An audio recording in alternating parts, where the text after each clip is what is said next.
উনি মাথা খাবে কে? হ্যালো বন্ধুরা, কেমন আছো সবাই? আমি কিন্তু চলে এসেছি আরও একটা নতুন ব্লগ নিয়ে। আর তোমরা তো অবশ্যই জানো এখন আমি আছি আমার মায়ের বাড়িতে। তো সকাল সকাল ঘুম থেকে উঠে মায়ের পিছে পিছে কিন্তু চলে আসছি মুরগির ঘরে। মা মুরগিকে খাবার দিতে আসছিল আর আমি দেখতে আসছিলাম যে কতগুলো মুরগি আছে। তো মায়ের মুরগির কিন্তু 3 সেকশন, ভিতরে হচ্ছে বড়গুলো আর এগুলো হচ্ছে বারান্দায় খেতে দিয়েছে, আর একেবারে ছোট্ট বাচ্চাগুলোর জন্য আর একটা ঘর আছে। তো সবাইকে খেতে দিয়ে দিল মা। তোমরা গত দিনের ভিডিওতে অনেকেই দেখেছিলে আমাদের কল ছাড়া কলঘাট, আসলে কলটা নষ্ট হয়ে গেছিল। তো সেই কলটা কিন্তু আজকেই সারাই করা হচ্ছে। তোমাদের দাদা থেকে এই মিস্ত্রিকে ডেকে নিয়ে আসে। আসলে মা তো একা মানুষ পেরে ওঠে না, সেজন্য তোমাদের দাদাই উদ্যোগ নিল কাজটা করা। মা ওই মুরগি কাটা হবে। এই যে আজকে এই মুরগি কাটা হবে আমাদের, আজকের ভক্ষণ হবে এই মুরগি। এদিকে তাকা, একটু ভিডিও করে নি। কেমন মাংস হলো দেখাও। এই যে দেখো কি সুন্দর মাংস। রে বাবা, কি তেল হয়েছে রে বাবা। দেখো তেল কম দেওয়া, কিন্তু আমি কিন্তু ডায়েটে আছি, মাথায় রেখো। তেল কম দিয়ে আমি রান্না করতে পারিনি, তুমি করো।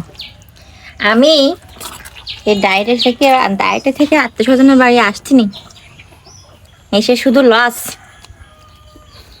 শুধু রান্না বান্না হবে আর বসে বসে দেখতে হবে।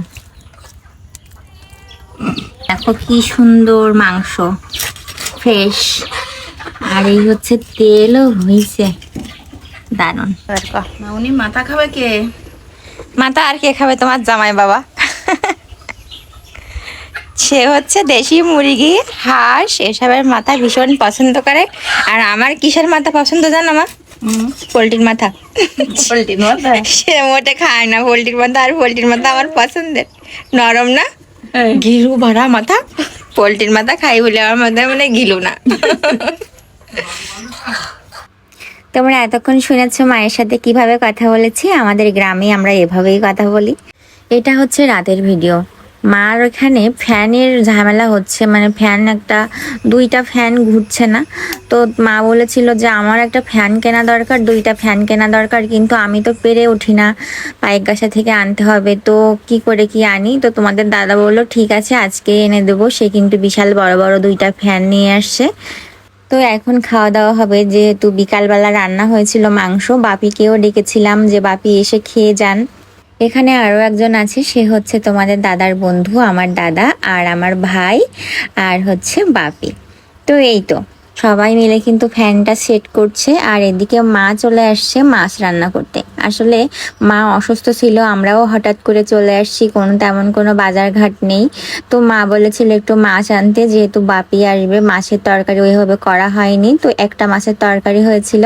তো মা বলেছিল আর একটা মাছ নিয়ে আসতে, যেন রান্না করতে পারে, যেহেতু বাপিও আসবে। সেই জন্য যখনই মাছ নিয়ে আসে তখনই মা রান্না করতে চলে আসছে। আর রাতও বেশ হয়ে গেছিল, মা কিন্তু খুব দ্রুত করে মাছটা রান্না করছিল।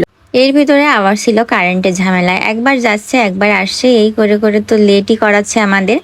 তারপরে এদিকে আবার বাপি রাত্রেবেলা খেয়ে বাড়িতে চলে যাবে, এজন্য খুবই দ্রুত করার চেষ্টা করছিলাম। সবাই কিন্তু খেতে বসে গেছে, কিন্তু খাওয়ার সময়ও শান্তি নেই। খেতে খেতে হঠাৎ কারেন্ট চলে গেছে, এই সবাই ফোনের লাইট জ্বালিয়ে খাচ্ছে। তো এই ছিল আজকের ভিডিও। দেখা হচ্ছে নেক্সট কোনো ভিডিওতে। সেই পর্যন্ত সবাই ভালো থেকো, টাটা।